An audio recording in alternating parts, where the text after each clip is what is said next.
ನೋಡಿ, ಈ ಮನುಷ್ಯನಿಗೆ ಅಂದರೆ ಈ ಅಧ್ಯಕ್ಷ ಡೊನಾಲ್ಡ್ ಟ್ರಂಪ್ ಅವರ ಹೇಳಿಕೆ ಇದೆಯಲ್ಲ, ಈತನಿಗೆ ಅಧ್ಯಕ್ಷ ಅಂತ ಕರಿಬೇಕಾ ಅಥವಾ ಅನರಕ್ಷಿತಾನ್ ಅಂತ ಹೇಳಬೇಕಾ, ಅಹಂಕಾರಿ ಅಂತ ಕರಿಬೇಕಾ, ಅಸ್ವಸ್ಥ ಅನ್ನಬೇಕು ಅಥವಾ ಅರಳು ಮರಳು ಅನ್ನಬೇಕು, ದೊಡ್ಡಣ ಅಂತ ಕರಿಬೇಕಾ, ದಡ್ಡಣ ಅಂತ ಹೇಳಬೇಕಾ ಅಥವಾ ಹುಚ್ಚ ಅಂತ ಕರಿಬೇಕಾ, ಏನು ಅಂತ ಕರಿಬೇಕು ಅನ್ನೋದೇ ಗೊತ್ತಾಗ್ತಾ ಇಲ್ಲ. ಇದೆಲ್ಲವೂ ಕೂಡ ಆತನಿಗೆ ಸೂಟ್ ಆಗುತ್ತೆ. ಇದೆಲ್ಲ ಹೆಸರುಗಳು ದೊಡ್ಡಣ ಅನ್ಬೇಕು ಅಥವಾ ದಡ್ಡ ಅಂತ ಕರಿಬೇಕಾ ಅಥವಾ ಐಲು ಅನ್ಬೇಕಾ, ಈ ಥರ ಏನೇ ಕರೆದ್ರೂ ಕೂಡ ಈತನಿಗೆ ಸಾಲಲ್ಲ. ಅಂದರೆ ಗಳಿಗೆಗೆ ಒಂದು ಪೋಸ್ಟ್ ಮಾಡ್ತಾನೆ, ಕ್ಷಣಕ್ಕೊಂದು ಮಾತನ್ನು ಬದಲಾಯಿಸ್ತಾನೆ, ದಿನಕ್ಕೊಂದು ವಿವಾದ. ಬೆಳಗ್ಗೆ ಎದ್ದು ಒಂದು ಹೇಳ್ತಾನೆ, ಸಂಜೆ ಆದ ತಕ್ಷಣ ಅದಕ್ಕೆ ವಿರುದ್ಧವಾಗಿ ಮತ್ತೊಂದೇನೋ ಒಂದು ಹೇಳ್ತಾನೆ. ಸೊ 60 ಆದರೆ ಈ ಅರುಳು ಮರುಳು ಅಂತ ಹೇಳ್ತಾರಲ್ಲ, ಈ ವರ್ಡ್ ಈತನಿಗೆ ಕರೆಕ್ಟಾಗಿ ಸೂಟ್ ಆಗತ್ತೆ ಅಂತ ಅನಿಸುತ್ತೆ. ಬಟ್ ಈಗ ನಾವು ಹೇಳ್ತಾ ಇರುವಂಥದ್ದು, ಈತ ಭಾರತೀಯರನ್ನ ಗುರಿಯಾಗಿಸಿ ಒಂದು ಹೇಳಿಕೆಯನ್ನು ಕೊಟ್ಟಿರುವಂಥದ್ದು.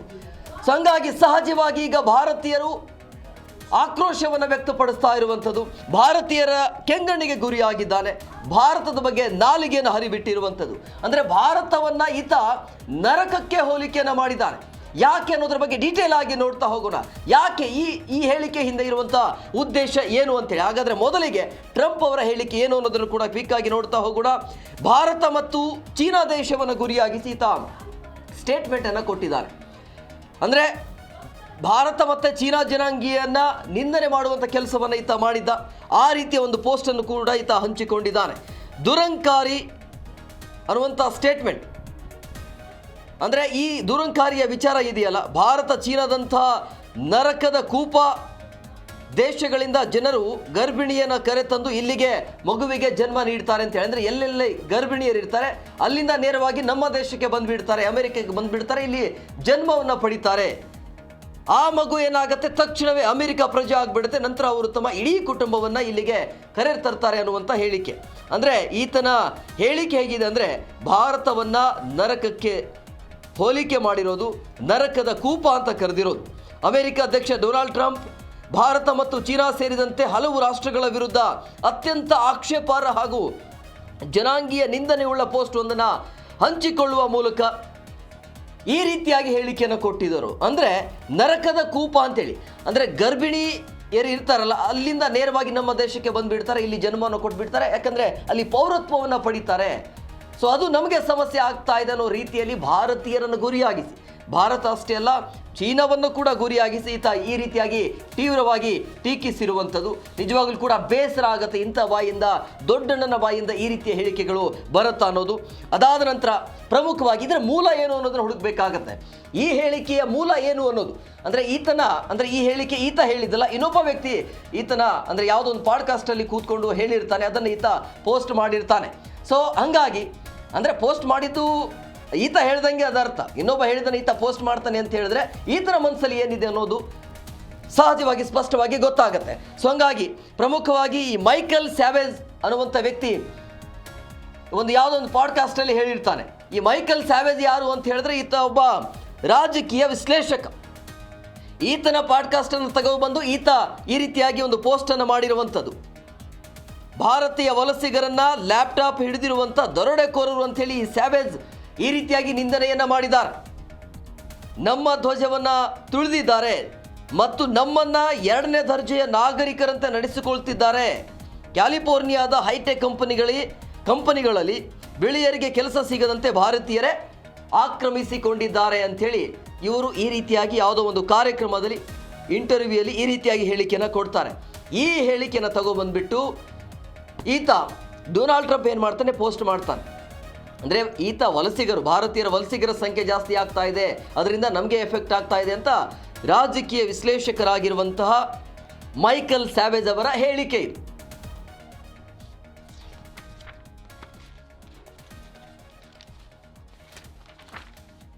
ಇನ್ನು ಪ್ರಮುಖವಾಗಿ ಇಲ್ಲಿ ನೋಡ್ತಾ ಹೋಗಬೇಕಾಗತ್ತೆ, ಈ ಹಿನ್ನೆಲೆ ಉದ್ದೇಶ ಏನಿರ್ಬೋದು, ಟ್ರಂಪ್ ಅವರ ಈ ಹೇಳಿಕೆಯ ಹಿನ್ನೆಲೆ ಮತ್ತು ಆತನ ಉದ್ದೇಶ ಏನಿರ್ಬೋದು ಅನ್ನೋದನ್ನು ಕೂಡ ಕ್ವಿಕ್ ಆಗಿ ನೋಡ್ತಾ ಹೋಗೋಣ.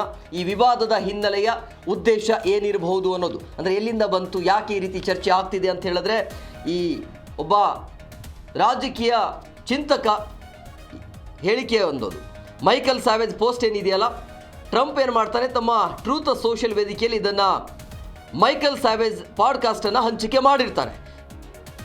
ಅಮೆರಿಕವು ಭಾರತ ಮತ್ತು ಚೀನಾದಂತಹ ನರಕದ ಕೂಪಗಳಂತೆ ಆಗ್ತಿದೆ ಅಂತೇಳಿ ಈತ ಸ್ಟೇಟ್ಮೆಂಟನ್ನು ಕೊಟ್ಟಿರುವಂಥದ್ದು. ಸೊ ಟ್ರಂಪ್ ಈ ಮಾತುಗಳನ್ನು ನೇರವಾಗಿ ಹೇಳಿಲ್ಲ, ಆದರೂ ಕೂಡ ಆ ವಿಡಿಯೋ ಮರು ಹಂಚಿಕೆಯನ್ನು ಮಾಡಿ ವಿವಾದವನ್ನು ಸೃಷ್ಟಿ ಮಾಡಿಕೊಂಡಿದ್ದಾನೆ. ಇದು ಭಾರತದ ಬಗ್ಗೆ ಅವರಿಗಿರುವಂಥ ದೃಷ್ಟಿಕೋನವನ್ನು ತೋರಿಸುತ್ತದೆ ಅಂತ ಭಾರತೀಯರು ಮತ್ತು ನೆಟ್ಟಿಗರಿಂದ ಸಹಜವಾಗಿ ಬೇಸರ ಮತ್ತು ಆಕ್ರೋಶ ಕೂಡ ವ್ಯಕ್ತವಾಗ್ತಾ ಇದೆ. ಈ ಮೈಕಲ್ ಸ್ಯಾವೇಜ್ ಹಾಕಿರುವಂಥ ಪೋಸ್ಟನ್ನು ಈತ ಅಪ್ಲೋಡ್ ಮಾಡಿ, ಅಂದರೆ ಈತನ ದೃಷ್ಟಿಕೋನ, ಭಾರತೀಯರನ್ನು ನೋಡುವಂಥ ಈತನ ದೃಷ್ಟಿಕೋನ ಹೇಗಿದೆ ಅನ್ನೋದನ್ನು ಇಲ್ಲಿ ನಾವು ಸ್ಪಷ್ಟವಾಗಿ ನೋಡಬಹುದು. ಅದರ ಜೊತೆಗೆ ಈ ರೀತಿಯ ಹೇಳಿಕೆಗಳು ಬಂದಾದ ನಂತರ, ಈ ರೀತಿಯ ಪೋಸ್ಟ್ಗಳು ಬಂದಾದ ನಂತರ ಭಾರತದ ಕಡೆಯಿಂದಲೂ ಕೂಡ ಈಗ ತಿರುಗೇಟು ಕೊಡಲಾಗಿದೆ. ಭಾರತದ ಕಡೆಯಿಂದ ಅಷ್ಟೇನು ತಿರುಗೇಟು ಏನು ಬಂದಿಲ್ಲ, ಅಂದರೆ ಇದು ಆಧಾರ ರಹಿತ ಅನ್ನೋ ರೀತಿಯಲ್ಲಿ ಭಾರತದ ಕಡೆಯಿಂದ ರಿಯಾಕ್ಟ್ ಆಗ್ತಾ ಇದೆ. ಯಾವುದೇ ರೀತಿಯಾಗಿ ಆಧಾರ ರಹಿತ ಇಲ್ಲ, ಅಂಥದ್ರ ಬಗ್ಗೆ ನಾವು ತಲೆ ಕೆಡಿಸಿಕೊಳ್ಳೋದಿಲ್ಲ ಅಂತ ಜೈಸ್ವಾಲ್ ಅವರ ಕೌಂಟರ್ ಇದು. ಸೊ ಹಂಗಾಗಿ ನರಕ ರೂಪ ಅನ್ನುವಂಥ ಟ್ರಂಪ್ ಅವರ ಹೇಳಿಕೆಗೆ ಆ ಕಡೆಯಿಂದ ಬರ್ತಾ ಇರುವಂತೆ ನಮ್ಮ ಕಡೆಯಿಂದ ಹೋಗಿರುವಂಥ ತಿರುಗೇಟು. ಸೊ ನಾವು ಕೆಲವು ವರದಿಗಳನ್ನು ಗಮನಿಸಿದ್ದೇವೆ, ಅದಕ್ಕಿಂತ ಹೆಚ್ಚು ಹೇಳಲು ಏನೂ ಇಲ್ಲ. ಸೊ ಈ ಹೇಳಿಕೆಗಳು ಸ್ಪಷ್ಟವಾಗಿ ಮಾಹಿತಿ ರಹಿತ, ಅನುಚಿತ ಮತ್ತು ಕಳಪೆ ಅಭಿರುಚಿಯಿಂದ ಕೂಡಿವೆ ಅಂತ ಜೈಸ್ವಾಲ್ ಅವರ ಹೇಳಿಕೆ ಇದು. ಪರಸ್ಪರ ಗೌರವ ಮತ್ತು ಹಂಚಿಕೆ ಹಿತಾಸಕ್ತಿಗಳನ್ನು ಆಧರಿಸಿದ ವಾಸ್ತವತೆಯನ್ನು ಪ್ರತಿಬಿಂಬಿಸುವುದಿಲ್ಲ ಇದು ಅಂತ ಭಾರತದ ವಿದೇಶಾಂಗ ವ್ಯವಹಾರಗಳ ಸಚಿವಾಲಯ ಈ ಬಗ್ಗೆ ಅತ್ಯಂತ ಎಚ್ಚರಿಕೆಯ ಮತ್ತು ಸಂಯಮದ ಪ್ರತಿಕ್ರಿಯೆಯನ್ನು ಕೊಟ್ಟಿದೆ. ಈ ಹೇಳಿಕೆಯನ್ನು ನೋಡ್ತಾ ಇದೆ. ವಕ್ತಾರರಾಗಿರುವಂಥ ರಣಧೀರ್ ಜೈಸ್ವಾಲ್ ಈ ರೀತಿಯಾಗಿ ಪ್ರತಿಕ್ರಿಯೆಯನ್ನು ಕೊಟ್ಟಿರುವಂಥದ್ದು. ನಾವು ಕೆಲವು ವರದಿಗಳನ್ನು ಗಮನಿಸಿದ್ದೇವೆ, ಅದಕ್ಕಿಂತ ಹೆಚ್ಚು ಹೇಳಲು ಏನು ಬಯಸೋದಿಲ್ಲ. ಆ ರೀತಿಯ ಹೇಳುವ ಮುಖಾಂತರ ಈ ವಿಷಯವನ್ನು ದೊಡ್ಡದು ಮಾಡಲಿಕ್ಕೆ ಹೋಗಬಾರ್ದು ಅನ್ನೋ ರೀತಿಯಲ್ಲಿ ಮಾತನಾಡಿದ್ದಾರೆ. ಸೊ ರಾತ್ರಿ ವಿದೇಶಾಂಗ ಇಲಾಖೆ ಎಕ್ಸ್ನಲ್ಲಿ ಪ್ರತಿಕ್ರಿಯಿಸಿ ನಾವು ಆ ಕಾಮೆಂಟ್ಗಳನ್ನು ಹಾಗೂ ಅದಕ್ಕೆ ಪ್ರತಿಕ್ರಿಯೆಯಾಗಿ ಯಾವುದೇ ರೀತಿಯಾಗಿ ಪ್ರತಿಕ್ರಿಯೆಯನ್ನು ನೀಡೋದಿಲ್ಲ ಅಂಥೇಳಿ. ಯಾವಾಗ ಟ್ರಂಪ್ ಅವರ ಈ ಒಂದು ಸೋಷಿಯಲ್ ಮೀಡಿಯಾ ಆಗಿರ್ಬೋದು ಅಥವಾ ಪೋಸ್ಟ್ ಅತಿ ಹೆಚ್ಚು ತರಾಟೆಗೆ ತೆಗೆದುಕೊಂಡಾದ ನಂತರ ಬುದ್ಧಿ, ಅಂದರೆ ಕೆಟ್ಟ ಮೇಲೆ ಬುದ್ಧಿ ಬಂತು ಅಂತ ಹೇಳ್ತಾರಲ್ಲ, ದಿಢೀರಾಗಿ ಉಲ್ಟಾ ಹೊಡೆದಿರುವಂಥದ್ದು. ಅಂದರೆ ಈತನ ಚಾಳಿನೇ ಹೀಗೆ. ಅಂದರೆ ಯಾಕೆ ಹೇಳಿದ್ರು, ಆಮೇಲೆ ಯಾವ ರೀತಿಯಾಗಿ ಸ್ಟೇಟ್ಮೆಂಟನ್ನು ಕೊಟ್ಟಿದ್ದಾರೆ ಅನ್ನೋದನ್ನು ಕೂಡ ನೋಡ್ತಾ ಹೋಗೋಣ. ಆರಂಭದಲ್ಲಿ ಆ ರೀತಿಯಾಗಿ ನರಕದ ಕೂಪ ಅನ್ನುವಂಥ ಸ್ಟೇಟ್ಮೆಂಟ್, ಭಾರತೀಯರನ್ನು ನರಕಕ್ಕೆ ಹೋಲಿಸಿದ್ರು. ಬಟ್ ಈಗ ಬುದ್ಧಿ ಬಂದಾದ ನಂತರ ಭಾರತದ ಬಗ್ಗೆ ಏನು ಮಾತನಾಡಿದ್ದಾರೆ ಅದನ್ನು ಕೂಡ ನೋಡಬೇಕಾಗತ್ತೆ. ಅಂದರೆ ಕೆಟ್ಟ ಮೇಲೆ ಬುದ್ಧಿ ಕಲ್ತಿರುವಂಥ ತಪ್ಪಣ್ಣ ಅಂತ. ಅಂದರೆ ಕ್ರಿಸ್ಟೋಫರ್ ಎಸ್ಮಿ ನೀಡಿರುವಂಥ ಹೇಳಿಕೆಯ ಪ್ರಕಾರ ಭಾರತವನ್ನು ಟ್ರಂಪ್ ಒಂದು ಶ್ರೇಷ್ಠ ರಾಷ್ಟ್ರ ಅಂತೇಳಿ ಬಣ್ಣಿಸಿದ್ದಾರೆ ಅಂತ ಅವರು ಹೇಳಿಕೆಯನ್ನು ಬಿಡುಗಡೆ ಮಾಡಿದ್ದಾರೆ. ಭಾರತದ ನಾಯಕತ್ವದೊಂದಿಗೆ ನಿಕಟವಾದ ವೈಯಕ್ತಿಕ ಸ್ನೇಹ ಇದೆ ಎಂಬ ವಿಷಯವನ್ನು ಟ್ರಂಪ್ ಮತ್ತೆ ಪುನರುಚ್ಚರಿಸಿದ್ದಾರೆ. ಸೊ ಈ ಮೂಲಕ ಸೃಷ್ಟಿಯಾಗಿದ್ದ ವಿವಾದವನ್ನು ಶಮನಗೊಳಿಸಲು ರಾಯಭಾರ ಕಚೇರಿ ಪ್ರಯತ್ನ ಮಾಡ್ತಿದೆ ಅನ್ನೋದು ಸ್ಪಷ್ಟವಾಗಿ ಗೊತ್ತಾಗ್ತಾ ಇದೆ. ಯಾಕೆ, ಅದಕ್ಕೂ ಕೂಡ ಕಾರಣ ಇದೆ. ಈ ರೀತಿ ಹೇಳಿಕೆಯನ್ನು ಕೊಟ್ಟಾದ ನಂತರ ಯಾಕೆ ಈ ರೀತಿಯಾಗಿ ಸಾಫ್ಟ್ ಆಗಿ ಮಾತನಾಡ್ತಾರೆ ಅನ್ನೋದಕ್ಕೆ ಕೂಡ ಕಾರಣ ಇದೆ. ಭಾರತ ಯಾಕೆ ಬೇಕು ಅವರಿಗೆ, ಯಾಕೆ ಇದ್ದಕ್ಕಿದ್ದಾಗೆ ಈ ರೀತಿ ಉಲ್ಟಾ ಹೊಡೆದ್ರು, ಆರಂಭದಲ್ಲಿ ನರಕದ ಕೂಪ ಅಂತ ಹೇಳೋರು ಇದ್ದಕ್ಕಿದ್ದಾಗೆ ನಿಕಟ ಸಂಪರ್ಕ ಇದೆ, ಈ ರೀತಿ ಹೇಳಿಕೆ ಅಲ್ಲ ಅಂಥೇಳಿ ಮತ್ತೆ ಪುನರುಚ್ಚಾರ ಮಾಡಿರೋದು, ಅದರ ಹಿಂದೆ ಇರುವಂಥ ಉದ್ದೇಶ ಬೇರೆನೇ ಇದೆ. ಅದನ್ನು ಮುಂದಿನ ಹಂತದಲ್ಲಿ ನೋಡ್ತಾ ಹೋಗೋಣ. ಈಗ ಇರುವಂತಹ ಯಕ್ಷ ಪ್ರಶ್ನೆ ಅಂತ ಹೇಳಿದ್ರೆ, ಟ್ರಂಪ್ ಅವರ ಹೇಳಿಕೆ ಯಾಕೆ ಅವರಿಗೆ ವಾಪಸ್ ಪಡೆದಿರಬಹುದು ಅನ್ನುವಂಥ ಕುತೂಹಲ ಸಹಜವಾಗಿದೆ. ಯಾವ ಕಾರಣ ಇಟ್ಕೊಂಡು ತಮ್ಮ ಹೇಳಿಕೆನ ವಾಪಸ್ ಪಡೆದಿರಬಹುದು ಅನ್ನೋದು, ಅದನ್ನು ಕೂಡ ಡೀಟೇಲ್ ಆಗಿ ನೋಡ್ತಾ ಹೋಗೋಣ. ಯಾಕೆ ಅಂತ ಹೇಳಿದ್ರೆ, ಷೇರು ಮಾರುಕಟ್ಟೆ ಕುಸಿತದ ಭಯ ಆತನಿಗೆ ಕಾಡ್ತಾ ಇದೆ. ಯಾಕೆಂದರೆ ಅಮೆರಿಕಕ್ಕಿಂತ ಭಾರತದಲ್ಲಿ ಹೆಚ್ಚು ಅವರಿಗೆ ಲಾಭ ಆಗುವಂಥದ್ದು ಬಿಸ್ನೆಸ್ ಅಂತ ಬಂದಾಗ ಷೇರು ಮಾರುಕಟ್ಟೆ ಕುಸಿತದ ಭಯ ಇದೆ. ಇನ್ನು ಆ್ಯಪಲ್ ಅಥವಾ ಮೈಕ್ರೋಸಾಫ್ಟ್ನಂತಹ ಕಂಪನಿಗಳ ಆದಾಯದ ದೊಡ್ಡ ಭಾಗ ಈ ದೇಶಗಳಿಂದ ಬರುತ್ತೆ, ಅಂದರೆ ಭಾರತೀಯರಿಂದ, ಭಾರತ ದೇಶದಿಂದ. ಇಲ್ಲಿ ವ್ಯಾಪಾರ ಕಡಿಮೆ ಆದರೆ ಅಮೆರಿಕದ ಷೇರು ಮಾರುಕಟ್ಟೆಯಲ್ಲಿ ಅಲ್ಲೋಲ ಕಲ್ಲೋಲ ಆಗಿಬಿಡುತ್ತೆ. ಜೊತೆಗೆ ಆರ್ಥಿಕ ಅಸ್ಥಿರತೆ ಉಂಟಾಗಬಹುದು ಒಂದು ವೇಳೆ ಭಾರತೀಯರನ್ನು ಎದುರು ಹಾಕ್ಕೊಂಡ್ರೆ. ಸೊ ಹಂಗಾಗಿ ಈ ರೀತಿಯ ಯೋಚನೆ ಮಾಡಿ ತಮ್ಮ ಹೇಳಿಕೆಯನ್ನು ವಾಪಸ್ ಪಡೆದುಕೊಂಡಿದ್ದಾರೆ. ಅದರ ಜೊತೆಗೆ ಇನ್ನು ಏನೆಲ್ಲ ಆಗಬಹುದು, ಏನೆಲ್ಲ ಎಫೆಕ್ಟ್ ಆಗಬಹುದು ಅಂತ ಹೇಳಿದ್ರೆ, ಉದ್ಯೋಗ ನಷ್ಟ ಆಗುತ್ತೆ. ಅಮೆರಿಕದ ಅನೇಕ ಕಂಪನಿಗಳು ಭಾರತದಲ್ಲಿ ತಮ್ಮ IT ಕೇಂದ್ರಗಳನ್ನು ಹೊಂದಿವೆ. ಇದೆಲ್ಲವೂ ಕೂಡ ಎಫೆಕ್ಟ್ ಆಗಬಹುದು ಈ ಒಂದು ಹೇಳಿಕೆಯಿಂದ ಅನ್ನೋದು ಅವರಿಗೆ ಅರಿವು ಬಂದಿದೆ. ಸಂಬಂಧ ಹದಗೆಟ್ಟರೆ ಏನಾಗುತ್ತೆ, ಸಾವಿರಾರು ಉದ್ಯೋಗಗಳ ಮೇಲೆ ಪರಿಣಾಮ ಬೀರಬಹುದು ಅನ್ನುವಂಥ ಆಲೋಚನೆ, ಆ ರೀತಿ ಯೋಚನೆ ಮಾಡಿ ತಮ್ಮ ಹೇಳಿಕೆಯನ್ನು ವಾಪಸ್ ಪಡೆದಿದ್ದಾರೆ, ಭಾರತವನ್ನು ಹೊಗಳಿದ್ದಾರೆ. ಇದು ಒಂದು ಭಾಗ ಸಹಜವಾಗಿ. ಯಾಕೆ ಅಂತ ಹೇಳಿದ್ರೆ ಒಂದು ವೇಳೆ ಸಂಬಂಧ ಹದಗೆಟ್ರೆ ಏನಾಗುತ್ತೆ, ಸಾವಿರಾರು ಉದ್ಯೋಗಗಳ ಮೇಲೆ ಸಹಜವಾಗಿ ಪರಿಣಾಮ ಬೀರುತ್ತೆ. IT ಕೇಂದ್ರಗಳಿದ್ದಾವೆ, ದೊಡ್ಡ ದೊಡ್ಡ ಕಂಪನಿಗಳು ಇದ್ದಾವೆ.